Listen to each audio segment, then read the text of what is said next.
You, finding life rather dull, dreaming again of exotic places, wishing you were somewhere else.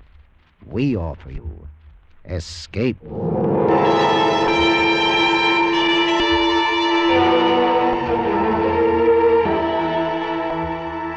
Escape with us now to an island off the northwest coast of Africa, and the story of a man whose quest for happiness was blocked by a giant, a madman, and a beautiful girl, as Willard Kaufman tells it in his exciting story, The Gladiator.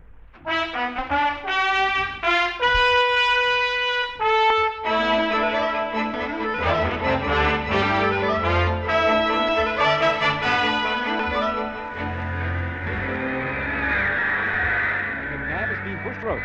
And now Scarletti follows his advantage with a right cross on the McNabb's heart. Then a left to the chin, and a right. And on the right.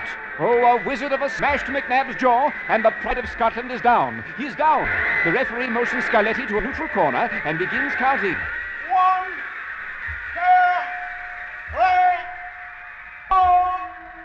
I stood there in a neutral corner, not realizing it was over. This was it, Joe. I had to tell myself this was it. After 12 years in the scrambled brains business, 12 years of living like a monk and dying before each fight, this was it. And then I saw her. Dark she was, and pliantly slender. The most beautiful girl I'd ever seen. She sat there among the ringside bloodsuckers with the arc lights on her white face, as calm and incurious as a queen.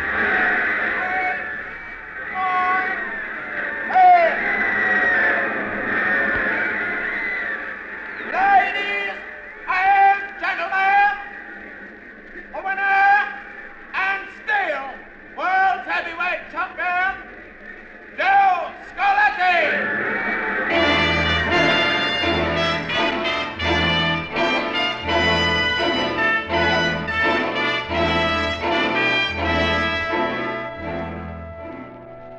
Even a cold shower couldn't get her out of my mind. I don't know why. Her hair was the color of night, and she wore a diamond in it, like a star, when only one is shining in the sky. And now I'd never see her again. Joe!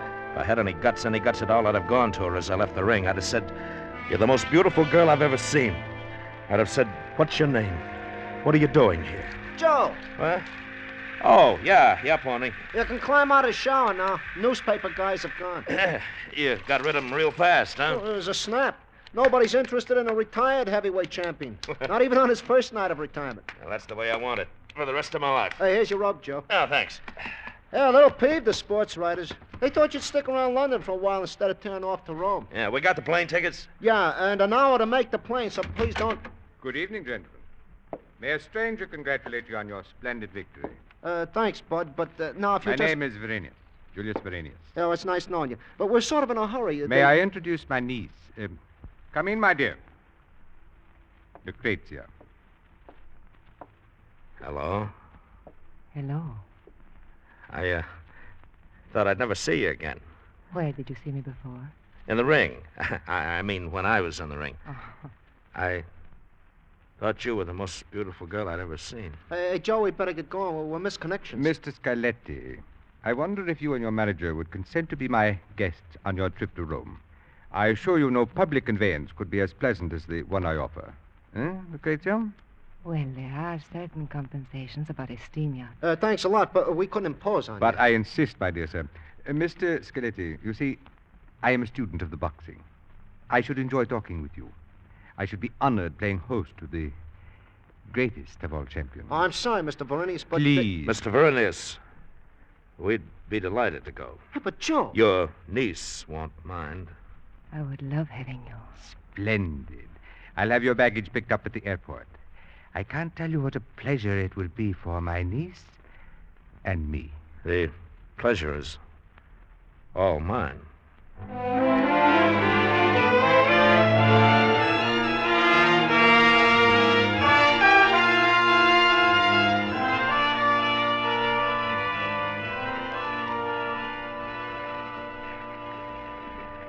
But I just... do not understand. You had success. You were famous, and you gave it up. I would never have given it up. You know, I like the way you dress. You fit into it nice.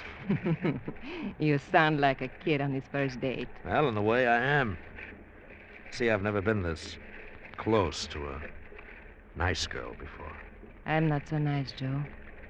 And you're not so close. Well, I can get closer. No, Joe.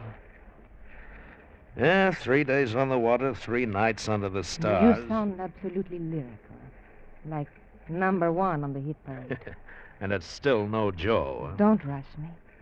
You have plenty of time. Yeah, plenty of time to make up for all. You're like a spring, all wound up. I've been wound up for 12 years. But wind down. Talk a little. Talk it out.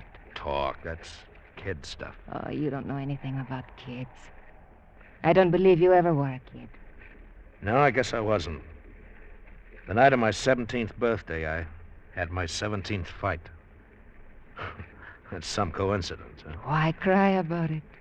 You're still young. Yeah, I'm 29. The days are going fast, and what have I got to show for them? Oh, nothing. Nothing except the satisfaction and the wealth and the fame of being the greatest fighter in the world. And that world was pretty narrow. A ring 20 feet square surrounded by rope.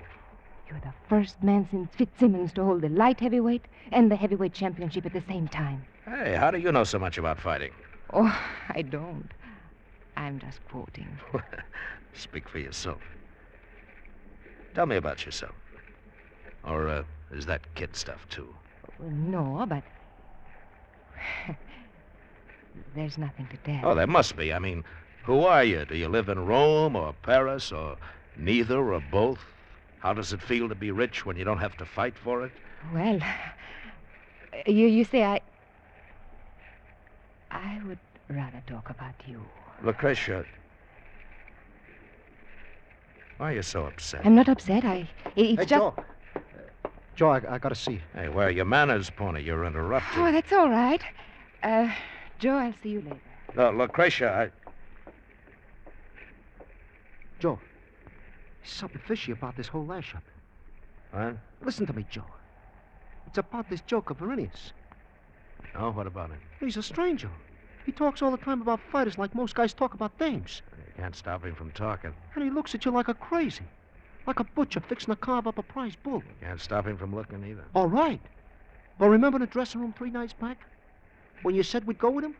And he said he'd pick up our gear at the airport? So? So how did he know our gear was at the airport? How did he know we was going to Rome? You told the sports writers. Maybe you read it somewhere. I told him a couple of minutes before Verenius popped up. But that's not all. Joe, get your mind off that dame and listen. All right, I'm listening. Well, I've been trying to brush him all day. And on a little boat like this, it ain't easy, even in this fog.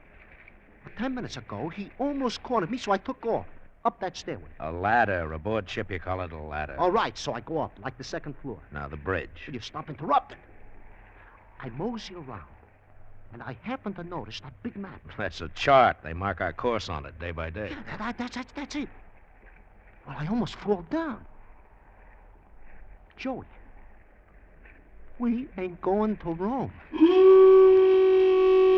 What? To go to Rome, we should have turned left at the Rock of Gibraltar. That's how you get to what you call the Mediterranean Sea. And we didn't? We kept going south. Right now, we're somewhere off Africa. What do we do, Joey? We better talk to Verenius. Hey, you might as well start talking. Here he comes. Ah, there you are. I've been looking for you. Hey, yeah, I know. I mean, Verenius, Please, call me Julius. You are enjoying the trip. You are comfortable. Well, a matter of fact... Splendid. You look marvelous, Joe. You've never looked better. Oh? What makes you so sure? You never saw me till 3 days ago. Ah, that's where you are wrong. I've known you a long time, Joe. Since the night you defeated Jackie Slade at the Polo Grounds in your native New York. What? Well, that was 10 years ago. 10. 10 years, 5.5 months. When you walked in the ring that night, you were just another preliminary boy. When you walked out, I knew you would be champion. Of all the bouts I have ever seen, that is the one I most enjoy remembering. Well, that's the fight I'd like most to forget. When you hit Slade in the 2nd round. A magnificent punch. Oh, he was in the hospital 3 weeks. He almost died. I wanted to give up fighting for good. But why? Because I don't like hurting people. I don't like to kill. You don't like hurting. Oh, that is very funny. Here's something funnier than that. Why aren't we going to Rome? I hate noise. But I suppose the klaxon is necessary in the farm. Come on, quit stalling, Verenius. My dear Joe, I never stall. I certainly wouldn't try to now, when you're obviously so sure of what you're talking about. Where are we going? Home. Home. With me. Accuse me of selfishness, if you like. But I so much enjoy playing host to you that I thought I'd prolong the pleasure. Perhaps I should have consulted you about it, but you would not have accepted. Would you? I would not. You see? But, of course, we cannot turn back now. Why not? Because I have this gun. And it is loaded. And as I know very little about firearms, it might go off and hurt you. I would not want that to happen, Joe. It would interfere with my plans. Oh? What plans are those? Something I've thought about for 10 years, since the night at the Polo Grounds. I'll tell you all about it sometime soon. But now, if you'll head down that passageway, you'll find a small but comfortable brig ready to receive you. Let's go.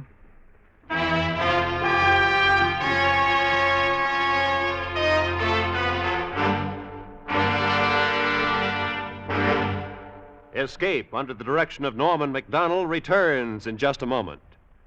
Looking for a bookie? Investigators are. Police are, too. But some police are not looking for the bookies that are a major part of organized crime in America. CBS Radio, as the third in its important documentary series, The Nation's Nightmare, uncovers fascinating facts about the bookie business. Hear from police, criminals, victims, in their own voices, under authentic conditions. Hear CBS Radio's The Nation's Nightmare on most of these same stations tomorrow night. And now, back to Escape.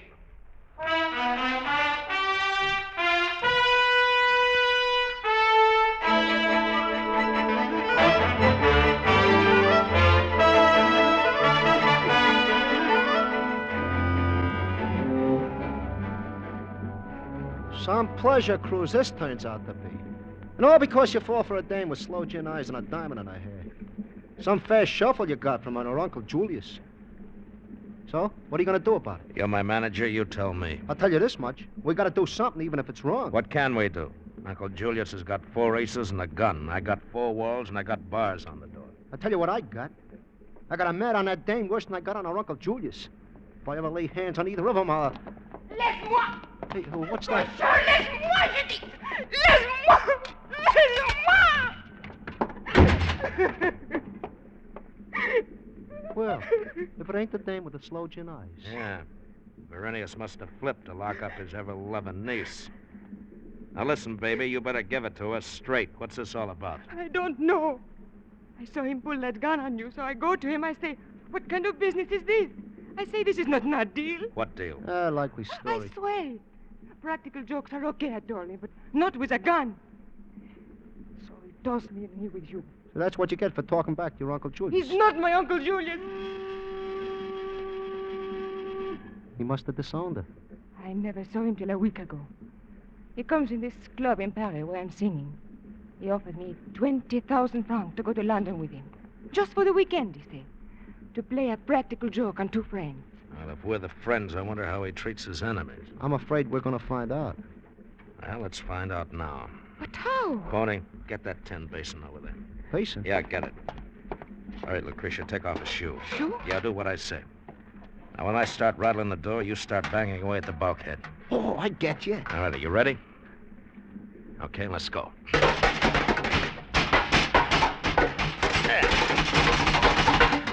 All right. All right. All right. Now, what do you want? We want you should tell us a story. Where are we going? And why? You are asking for the story of my life. Then tell it. Come on in and tell it. No, thank you. I'll tell it on this side of the bar. Does the name of Verenius mean anything to you? Nothing. Once I knew a lightweight called Speedy Verenius. He was a bum, too. Yes. We Vereni were constant losers. But the greatest loser of all was Publius Cornelius. He was commander-in-chief of the Roman Imperial Army 2,000 years ago. He was sent to put down the revolt of Spartacus the Gladiator. He was badly beaten. That's tough. That horn. Publius returned to Rome in disgrace. He was ostracized, consigned to a tiny island at the farthest rim of the Roman Empire. That's where he went with his wife and his slaves and his gold. That's where he lived. And so did his sons. And their sons. That's where I live today. That is where we're going. You expect us to believe that? If you wish. Tomorrow you'll see for yourself. All right, then, for tonight, we'll let it pass. Now for the second question. Why are you going there? My dear fellow, you're going there to fight. You're going for the hardest fight of your life. Oh, so that's it. Well, let me tell you, Buster. Joe will belt the ears off any bum you put in a ring with him. There won't be any ring, Pony. He'll cold cock your bum in any round you name. There won't be any round. Joe will kill him. Possibly. Or Joe himself might be killed. You see, Pony, this fight will be to the death.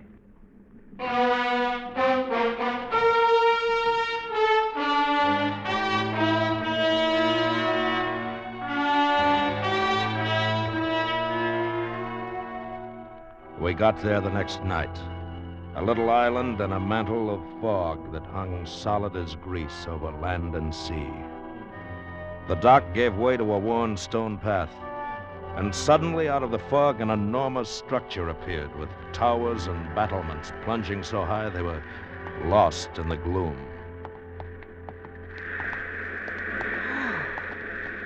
Look at it. Like a castle or something. Not as big as Radio City, but almost. You like it, Joe? I'd like it better if you'd keep that cannon out of my spine. I apologize, Joe, but I cannot chance your escaping the fog. The fog is most regrettable. Usually the view from here is magnificent. Yeah. On a clear day, you can see Catalina. Or at least the African mainland. I admire your talent for jokes in so strained a situation. The situation's impossible. You kidnapped me to kill or be killed for your amusement. And now you regret that the view is not up to par. You're shocked, Joe, simply because my values differ from yours. Well, that's a mild way of putting it. You're shocked because you might die for my amusement. Death is not amusing, where I come from. Where you come from. I assure you I am equally shocked by the values of your world. At least we've gone a couple of thousand years from barbarism. You've gone from barbarism to decadence without touching civilization. We don't kill men for amusement. I often wonder what you kill them for. Yet the killing goes on, year after year. What's war but mass murder? All right, but basically our way of life Basically, you have no way of life. You have a culture of gadgets, to which no one has contributed anything of value since the Romans invented the bathtub. Oh, don't argue with him, Joe. It is getting us nowhere. Quite right, my dear. Anyway, this is as far as I go. What's on the other side of the wall? You'll find out. As soon as I find the key. Here it is. Inside, if you please. And make yourself at home. I am your slave. Yeah. Or vice versa.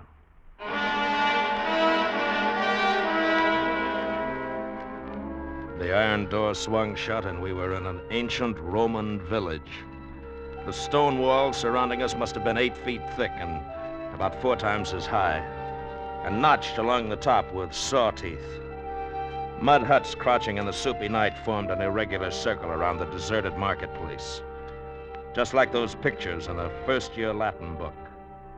Only Uncle Julius had tricked up the joint with a few of the modern gadgets he so much despised. Hey, look, Joe. On top of the wall, between the notches. Yeah, machine guns, searchlight. About every 50 yards. Like a concentration camp. Joy, what are we going to do? You keep asking me that. Would you keep ducking the answer? I don't know. Maybe we ought to dig up some local talent. Maybe we could talk to them. What do you suppose they speak? Maybe Latin. You know any Latin? Pig Latin, I know. I could talk it like a native when it was the thing around Jacob's speech. Hey, what's that?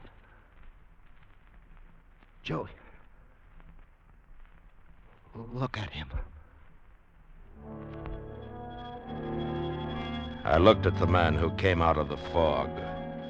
His face was scarred, and his shoulders were like a pair of shovels, and great welts of muscle shifted when the shovels moved under the thin toga. One of his hands was curved like half a watermelon around what seemed to be a lash, a double strip of rawhide studded with iron spikes. He was the biggest man I ever saw. You are Scarlatti? I am Crixus. Pleased to meet you. I come from Caesar. Caesar. Caesar Varinius. He talked to me a long time. Explain to Scarlatti, he say. Answer questions, tell him what to expect. I tell you what to expect in one word. And what is the word, Crixus? Death. Anyway, he speaks English. Death is the same in any tongue. What makes you so sure I'll die? Because tomorrow in the combat, I kill you. Well, you look like the kid who could do it. Caesar say to show you this. No, what is it? A lash? It is cestus, the gauntlet. You wear it, so. One in each hand with the leather thongs tied to the arm, and the iron studs over the knuckles. What a weapon. You fight with these? Of course, Hey, but what if Joe don't want to fight? those who will not fight are killed by the guns. And there is no way out? No way to escape? 3 men tried in last few months, and 2 last year. They were killed by the guns? They were killed by the gladiators. But why? You see, it would be difficult for Caesar if a slave escaped and talked. So Caesar has made it difficult for all of us. He wired the island with enough explosive to blow it off the earth. If a slave escapes, Caesar touches a button, and whoa! It is the end of us all. He is very clever, Caesar. Crixus, how many gladiators are there here? Once 120. Now me. And you. How many men on the guns? 12 guns on the wall. 24 men. Each gun is placed to cover all the others. Clever. But they're about 50 yards apart. A man might slip between them in the fog. There are searchlights. What do you think, Joe? The fog, Pony. The lights are useless in the fog. Yeah, but how can we climb the wall? Crixus, each gladiator had a pair of these gauntlets, right? Of course. Where are they now? In that chest over there. Yeah, it's locked. Of course. I have the key. Well, come on, open it, Crixus. Why? Look, we'll tie them together and make a rope with a loop on one end. We'll swing the loop over a notch on top of the wall. No, Scarlatti. No. Not while I am here. You would rather fight than be free? I kill Scarlatti tomorrow, I am free. Caesar has said it. And if you don't kill me, you'll be dead. Huh? I kill you like a fly. It's no use, Joe. This jerk's lined up with Varinius. I hate to think of tomorrow. Yeah. I guess I'll have to tangle with him tonight. What you say, Scarlatti? Nothing, Crixus. Just this. Boy, you sure clobbered him. All right, let's find that key. Now, here it is. Come on. Yeah. All right, Pony, now take these gauntlets and tie him up. Tie him up good. Hey, he'll never get out. Use one for a gag. Right. Tie them tight, Joe. You think they will hold? I don't know, baby. But in about 10 minutes, we're going to find out.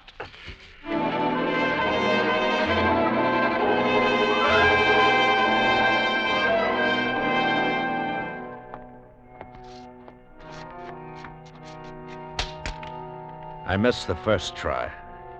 But the second, caught and held. And I went up, hand over hand. And then the rope tightened below me as Lucretia and Pony began to climb.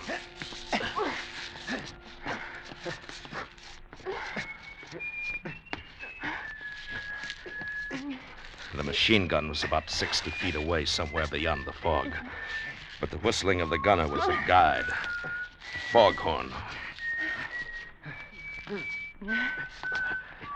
All right. Now down the other side. Come on.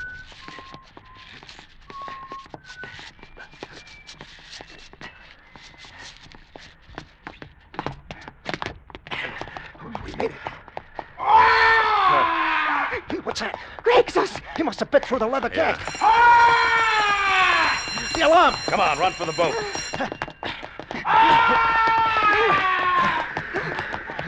There's the boat, Lucretia. Come on. Just a little further. All right. Cast off, Pony. Not just yet. Put up your hands. Not this time, Perennius. Stay back. I kill all of you. Maybe one of us, but one of us will get you. Stay back. Stay back, I...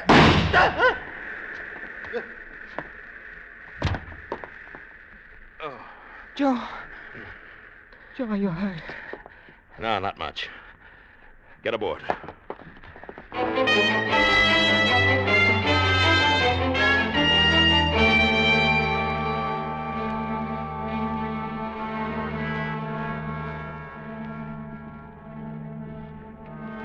Has it hurt you much, Joe?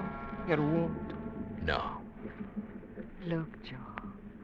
The sun. The fog is gone. And there's the African coast. Yeah? Look over there, you see? The island of Verenius. Joe! There is smoke coming from it. The island. Look at it. Oh, Joe, he did it. He blew it up. The whole island. And himself, too. Yeah? In a few hours, the water won't even be muddy out there. Joe, Yeah. there's only one thing wrong with this whole lash-up. What is that, Pony? Nobody's going to believe any part of this now.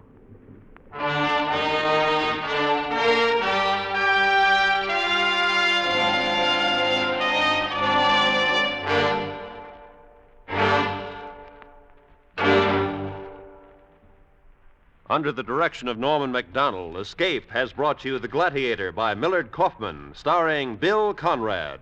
Featured in the cast were Lou Krugman, Ted Osborne, and Lillian Buyeff, with Paul Frees and Byron Kane. The special music for Escape is composed and conducted by Leith Stevens.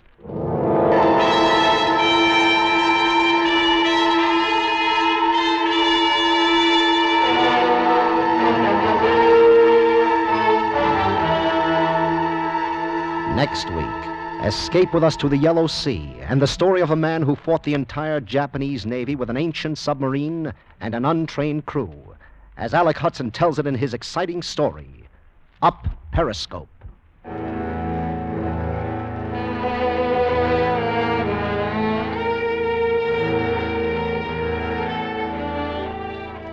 When an actor takes his work so seriously that he begins living the role in real life, a situation supercharged with tension develops. Tomorrow night on most of these same stations, CBS Radio brings you Douglas Fairbanks Jr. in the Broadway Playhouse's A Double Life. Hear what happens when a star portrays the tragic role of Othello off stage as well as on. It's a Broadway Playhouse thriller on CBS Radio tomorrow night.